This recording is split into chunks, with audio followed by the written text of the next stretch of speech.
Bien, vamos a comenzar la escuela dominical de este día. Oramos y empezamos.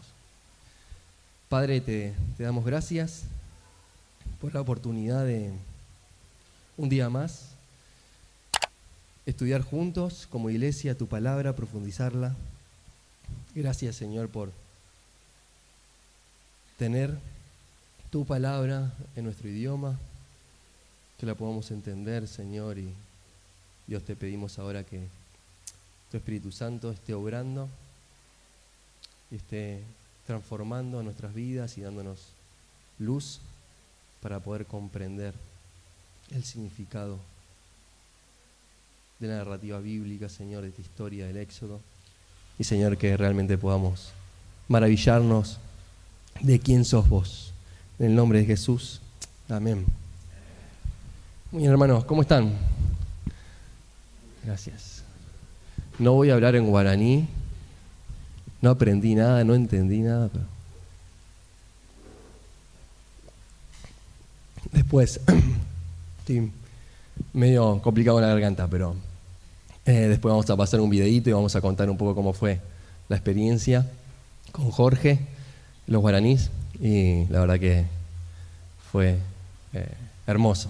Fue hermoso pasar ese tiempo con ellos, poder enseñar en ese seminario, un sueño hecho realidad, realmente. Bien, hermanos, seguimos con el estudio de Éxodo, ¿sí? Venimos viendo las plagas y habíamos estudiado las plagas como un proceso de decreación. ¿Se acuerdan? Como las plagas van mostrando, manifestando la obra de Dios de forma al revés, ¿sí? De algo que funciona, que está creado por Dios, se va decreando, ¿sí? Hasta llegar al punto de las tinieblas. Y comparamos esto con Génesis 1:1. Y hoy la idea justamente es ver esta última señal, que es el cruce, como ven en la imagen, del pueblo de Dios a través de las aguas. Vamos a estar viendo y comparando, ¿sí?, esta historia con lo que es la creación en Génesis y el diluvio. Vamos a ver que tiene muchas similitudes, ¿sí?, por justamente el patrón bíblico que venimos desarrollando a lo largo de todo el libro de Éxodo. Y vamos a ver cómo la redención, ¿sí?, que es la salvación del pueblo de Dios a través de las aguas, y la creación de algo nuevo es una sola pieza. Vamos a ver cómo esto está unido, ¿sí? Y por eso vamos a ir comparándolo, ¿sí?, con los distintos textos. Así que vamos a ir al libro de Éxodo, capítulo 14, del versículo 15. Mientras acomodo la garganta.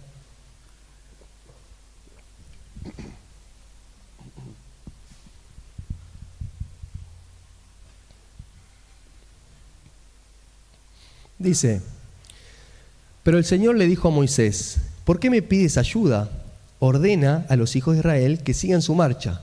Y tú levanta tu vara, extiende tu mano sobre el mar y divídelo para que los hijos de Israel lo crucen en seco. Yo por mi parte voy a endurecer el corazón de los egipcios para que los persigan, y me glorificaré en el faraón y en todo su ejército y en sus carros de guerra y en su caballería.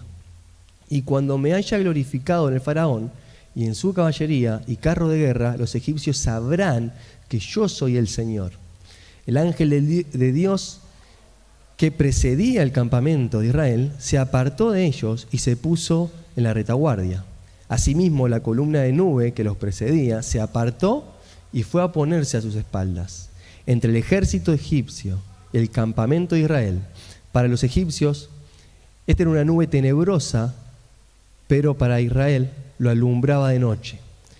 En toda esa noche no se acercaron los unos a los otros. Entonces Moisés extendió su mano sobre el mar, y el Señor hizo que toda esa noche el mar se retirara por causa de un fuerte viento oriental. Eso hizo que las aguas se dividieran y que el mar se quedara en seco. Así los hijos de Israel entraron en el mar y lo cruzaron en seco, con su muro de agua a su derecha y otro a su izquierda. Los egipcios lo siguieron. Toda la caballería de Faraón, más sus carros de guerra y su gente de a caballo, entraron tras ellos hasta la mitad del mar. Pero en la madrugada del día siguiente, el Señor miró el campamento de los egipcios desde la columna de fuego y de nube y trastornó su campamento. A sus carros les quitó las ruedas y a ellos les dejó una confusión tremenda. Entonces los egipcios dijeron: huyamos de los israelitas, porque el Señor pelea en favor de ellos y contra nosotros. Pero el Señor le dijo a Moisés: ahora extiende tu mano sobre el mar para que las aguas se vuelvan contra los egipcios y contra sus carros y caballería. Moisés extendió su mano sobre el mar, y al amanecer el mar se volvió con toda su fuerza contra los egipcios, que al huir se toparon con el mar. Y el Señor derribó a los egipcios en medio del mar.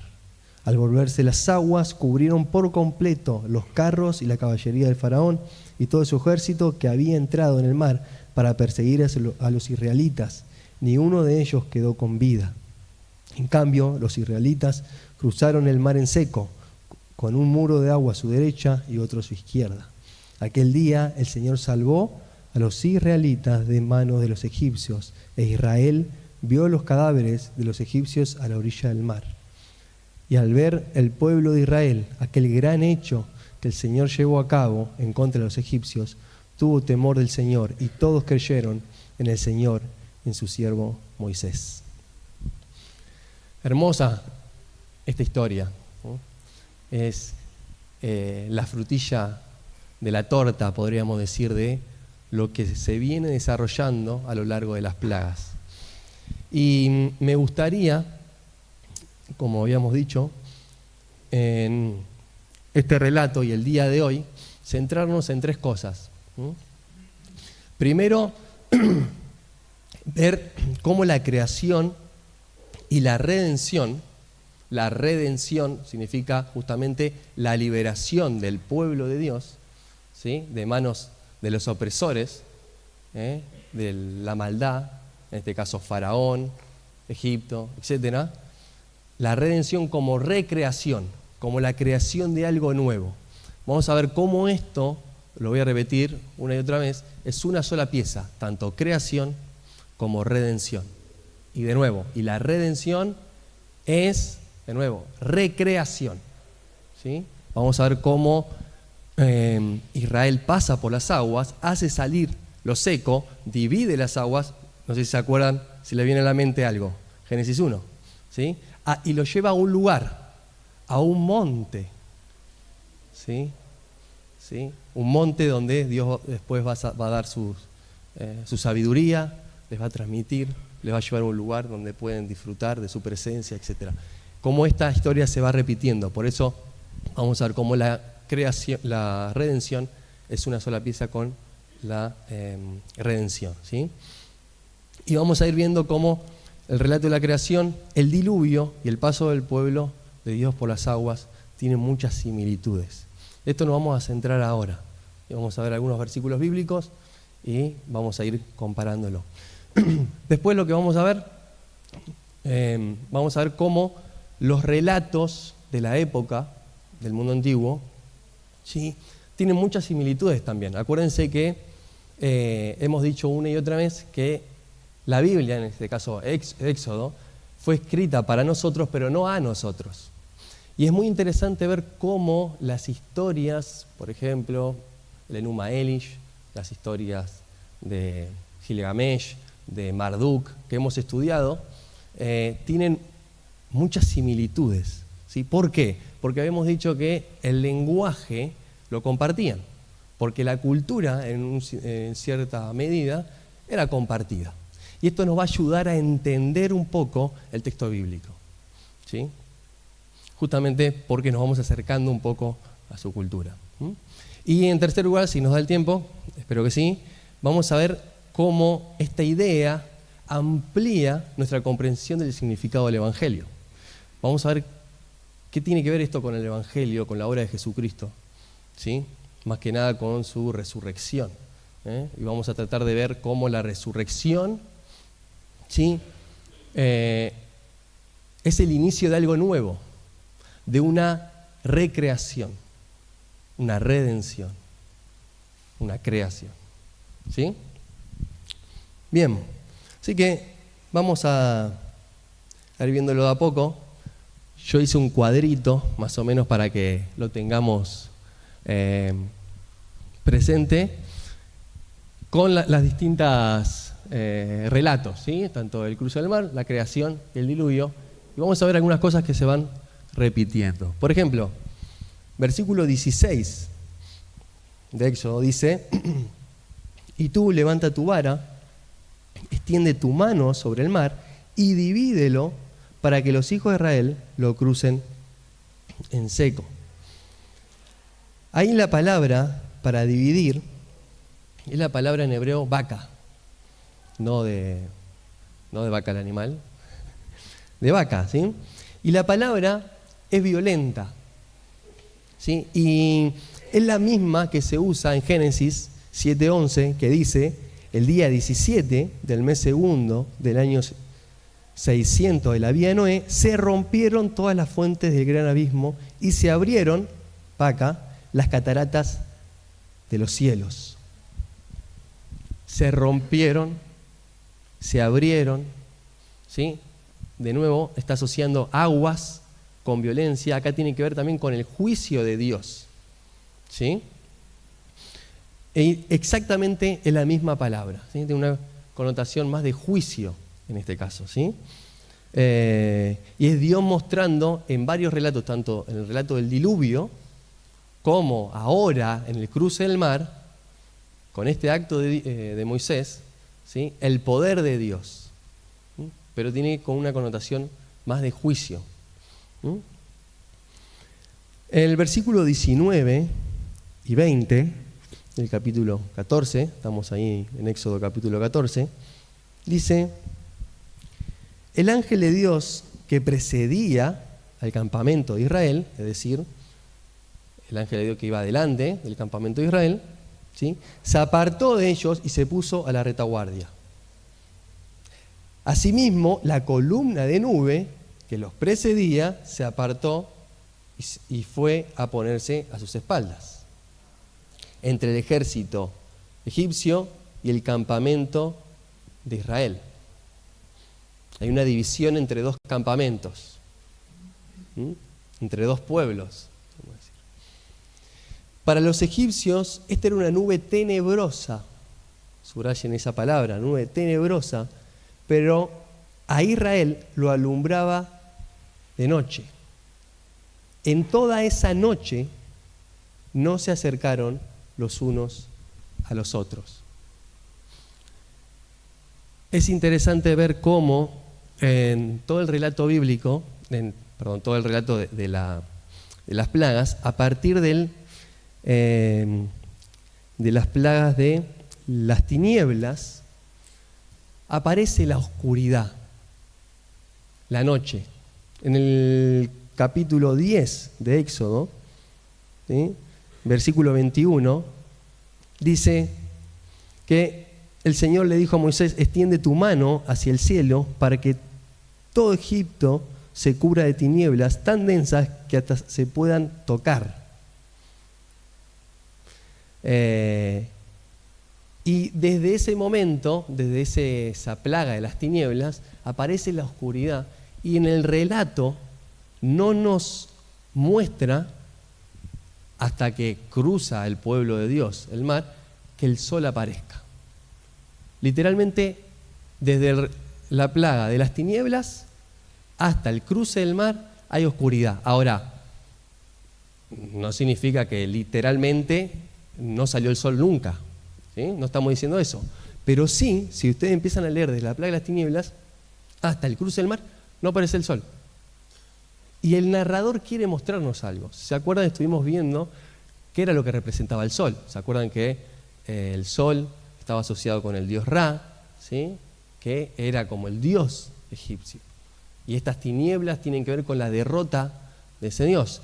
Y, por ejemplo, capítulo 11, versículo 4, así ha dicho el Señor, a la medianoche pasaré a través de todo Egipto, ¿sí?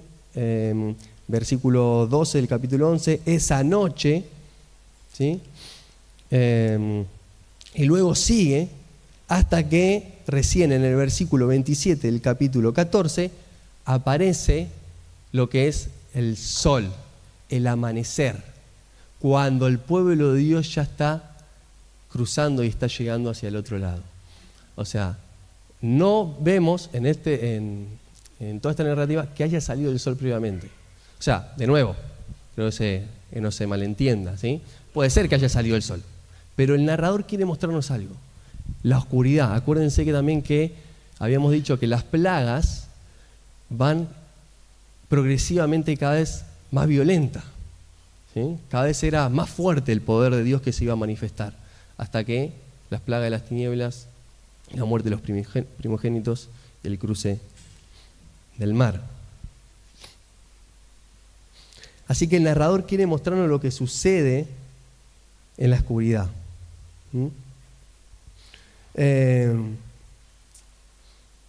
Y si leemos Génesis 1, 2,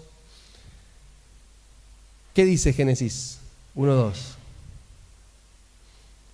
La tierra estaba desordenada y vacía. ¿Y las?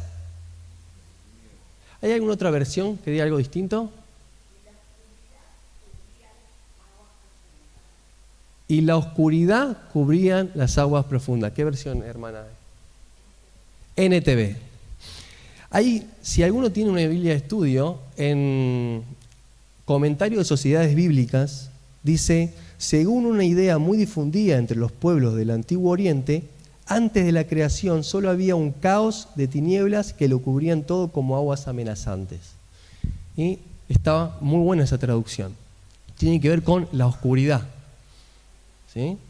Y estamos viendo cómo este relato se asocia justamente con el de Génesis, con la creación. Y de nuevo, el acto de redención como un acto de recreación, pero para hacer una recreación, primero justamente se tiene que destruir, ¿sí? Lo mismo lo vamos a ver en el diluvio, ¿sí? Ahora vamos a ver también algunos paralelos más. ¿Se va entendiendo? ¿Sí? Es impresionante la cantidad de significado que tiene este relato del versículo 15 hasta el final del libro de Éxodo. Impresionante. Y vamos a ver algunos más ahora. Así que ahí está la noche, ¿sí? Bien. Acá no me salta, ¿no? Versículo 28. Perdón, versículo 21. Dice, entonces Moisés extendió su mano sobre el mar y el Señor hizo que toda esa noche el mar se retirara por causa de un fuerte viento oriental. Eso hizo que las aguas se dividieran y que el mar se quedara en seco. Otra palabra para subrayar, ahí, fuerte viento oriental. La palabra, adivinen cuál es en el hebreo. Ahí está, ruaj. ¿Sí? No sé si está bien pronunciado, pero ruaj, ¿sí? ¿Y a qué le hace acordar? ¿En dónde aparece el ruaj de Dios?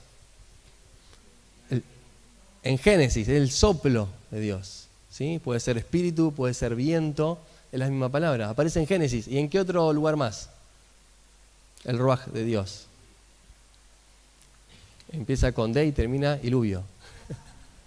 En el diluvio, ¿se acuerdan? ¿Sí? Que aparece el ruaj de Dios cuando ya las aguas habían tapado absolutamente todo, aparece el ruaj de Dios y empieza a salir lo seco. ¿Ven cómo el relato se repite? Es impresionante, ¿sí? Ahí me faltó,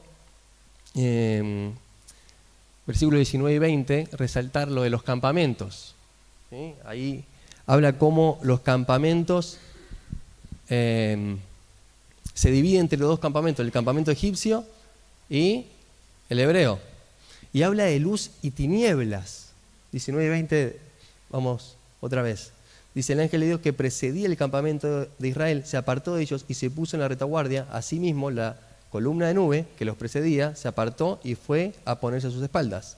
Entre el ejército egipcio y el campamento de Israel, para los egipcios esta era una nube tenebrosa, pero a Israel lo alumbraba de noche.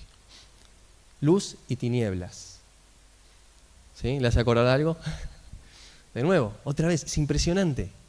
Es impresionante cómo se asocia el relato de la creación con este relato de la redención del cruce del mar. ¿Sí? ¿Cómo vamos? Bien, supongo.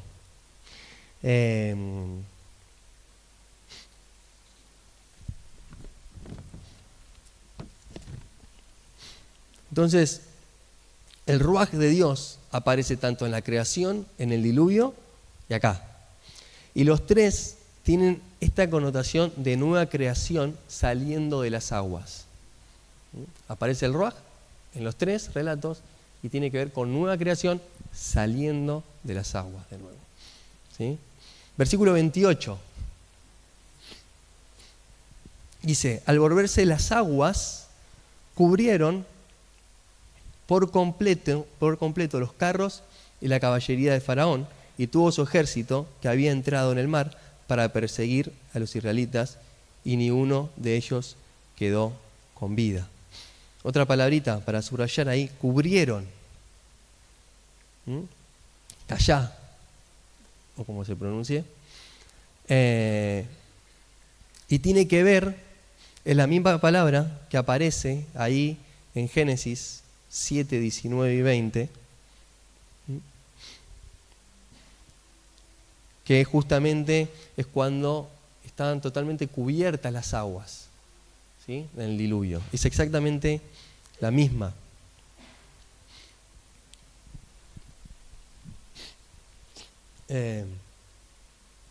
Bien. Así que el fin de los enemigos de Israel, como una reversión de la creación, supone un retorno al estado anterior de la creación de la tierra, sumergida tanto en el mar como en la oscuridad. Las aguas totalmente quedan cubiertas, y esta es la idea, ¿sí? Que cubrieron por completo las aguas en el versículo 28, es todo el pueblo egipcio quedó cubierto, como en el diluvio. De nuevo, al estado original de Génesis 1:2. Y la derrota definitiva de ellos. Uno más. Versículo 22 dice: así los hijos de Israel entraron en el mar y lo cruzaron en seco, con un muro de agua a su derecha y otro a su izquierda.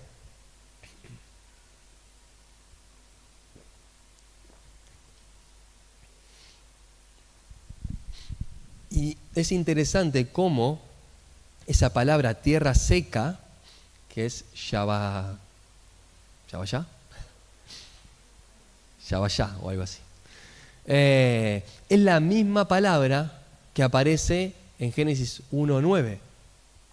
Exactamente, la tierra seca. Y es, desde el mar se dividen las aguas para que aparezca lo seco. Es exactamente lo mismo. Es Dios creando, mostrando, haciendo aparecer un lugar habitable. Divide las aguas para que aparezca tierra seca, un lugar habitable. Entonces, Dios mueve el mar en Génesis 1 para que pueda surgir tierra seca, para que la tierra sea habitable. Y está creando una nueva creación, llevándolos a un lugar habitable en este caso. ¿Sí? Ahora, este es un patrón que se va repitiendo, tanto en el cruce del mar, en la creación y en el diluvio. Es impresionante. Y seguramente si seguimos viendo, capaz que siguen apareciendo algunas cosas más por ahí. Pero la idea de esta, por lo menos esta primera parte, es mostrar cómo estos relatos, tanto de creación como de redención, son uno. Y cómo se va repitiendo este patrón bíblico.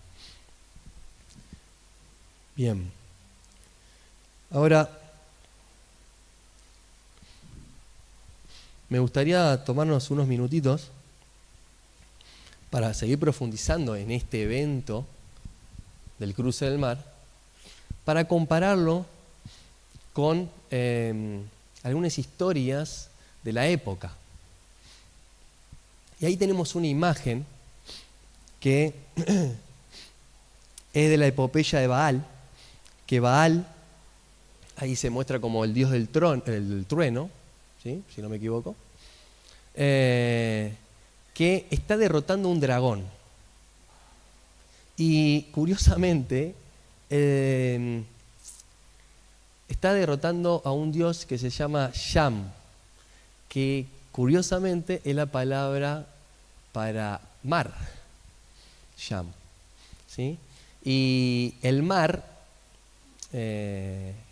Sham, está asociado con el dragón que se llama Lotam. Y la historia cuenta cómo Baal asesina, mata, derrota a este gran dragón y luego construye su templo.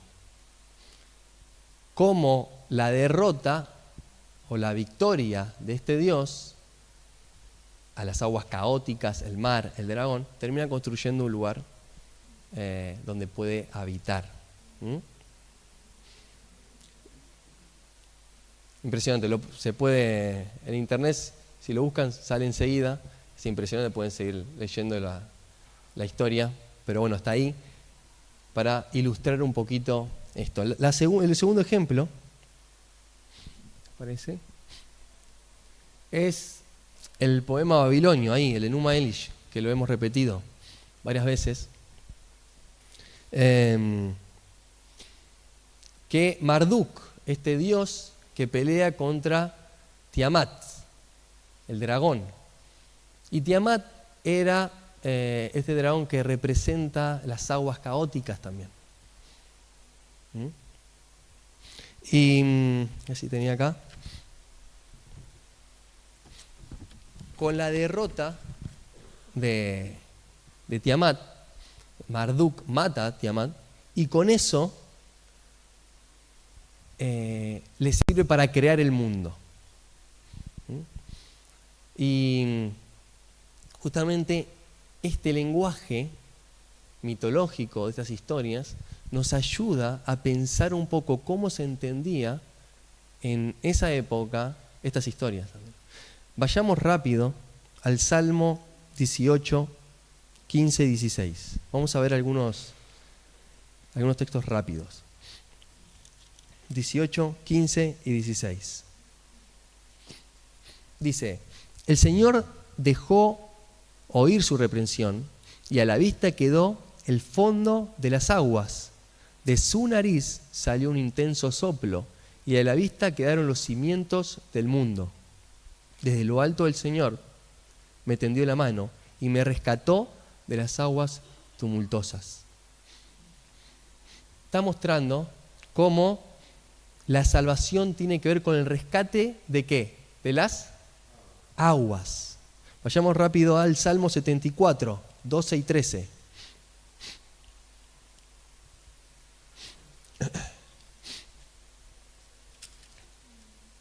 Salmo 74, 12 y 13 dice: Dios mío, tú eres mi rey desde tiempos antiguos, tú eres quien salva en medio de la tierra. Con tu poder, miren esto, partiste el mar en dos y en las aguas rompiste la cabeza de los monstruos. La palabra para monstruos es tanín, que lo hemos estudiado, ¿sí? Y es como cuando aparece la serpiente, ¿se acuerdan? Cuando aparece la serpiente con Faraón, era la palabra tanín, que tiene que ver con monstruo marino. Le está diciendo que Faraón era ese representante, ese monstruo marino, ese tanín, que Dios iba a vencer, ese dragón marino que Dios iba a vencer. Y al partir las aguas tiene que ver con la derrota de este dragón y la victoria de este Dios. Salmo 89, 8 y 10.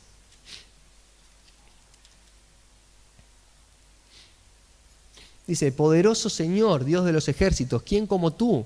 Tu fidelidad te rodea. Tú dominaste, ¿qué cosa? La violencia del mar. Cuando sus ondas se agitan, tú las sosiegas. Tú aplastaste a Rahab y lo heriste de muerte. Con tu brazo poderoso, dice, dispersaste a tus enemigos. Otra vez la misma idea. Claramente, si a mí, a un uruguayo, le preguntan el mar, uno piensa en lindas vacaciones en la playa. Pero en esa época, cuando hablaban del mar, hablaban de peligro, de caos, de inseguridad. ¿Sí? ¿Cómo nos ayuda a entender justamente cómo este pasaje ahora del pueblo de Dios empieza a tener otro significado? ¿Sí? Vamos al último, Isaías 51, 9 y 10.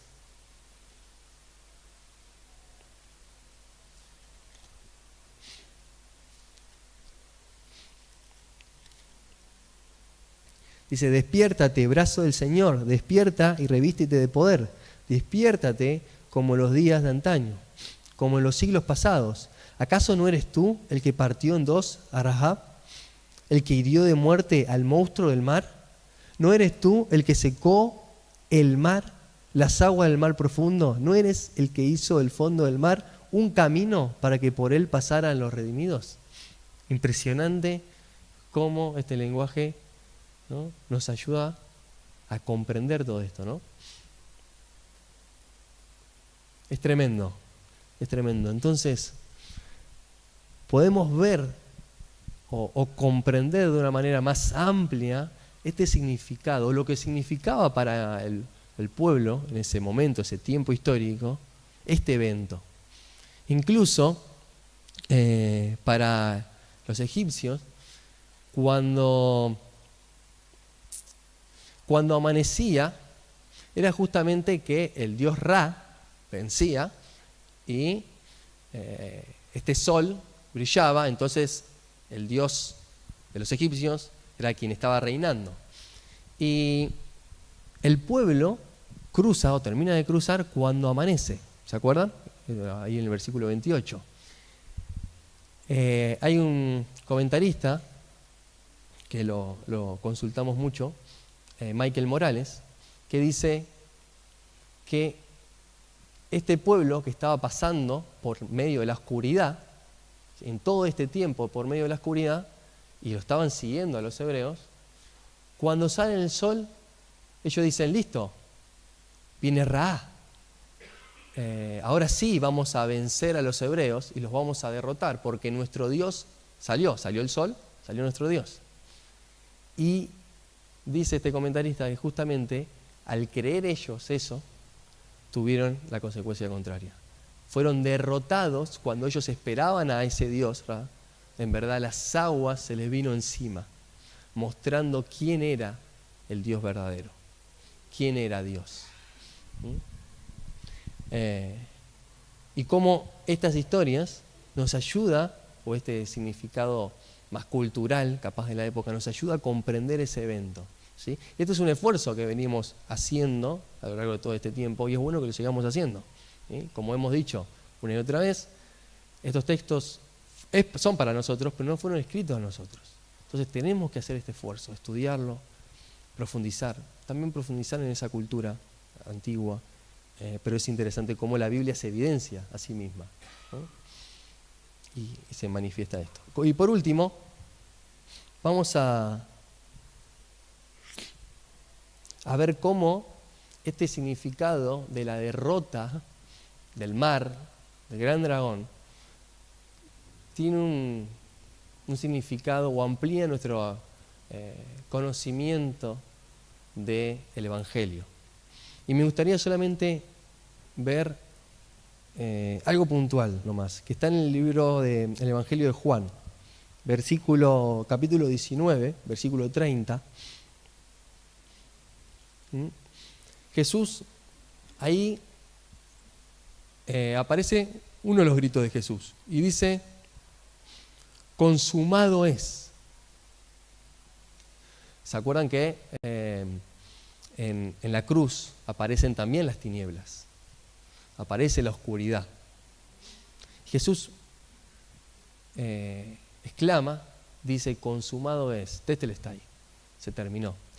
Y no es el momento ahora, pero hemos estudiado Juan y hemos visto cómo tiene mucho lenguaje creacional el Evangelio de Juan.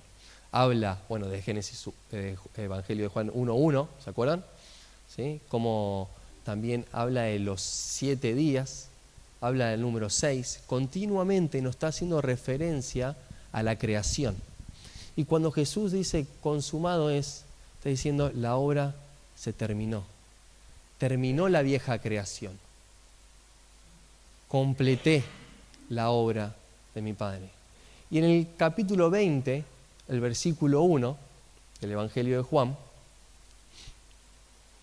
dice que las mujeres fueron ¿cuándo a ver al sepulcro? ¿Qué dice? Sino de noche. ¿Y qué más? El primer día de la semana. Y esto es lo que me gustaría que dejar para que pensemos, mastiquemos, meditemos. El primer día de la semana, como nueva creación, como nuevo comienzo. Es el 8º día. Es la nueva creación. La resurrección de Jesús vence los poderes del mal y comienza una nueva creación. Es el éxodo, el nuevo éxodo. Y Jesús, en Jesús, nos lleva a ese lugar, esa comunión con el Padre.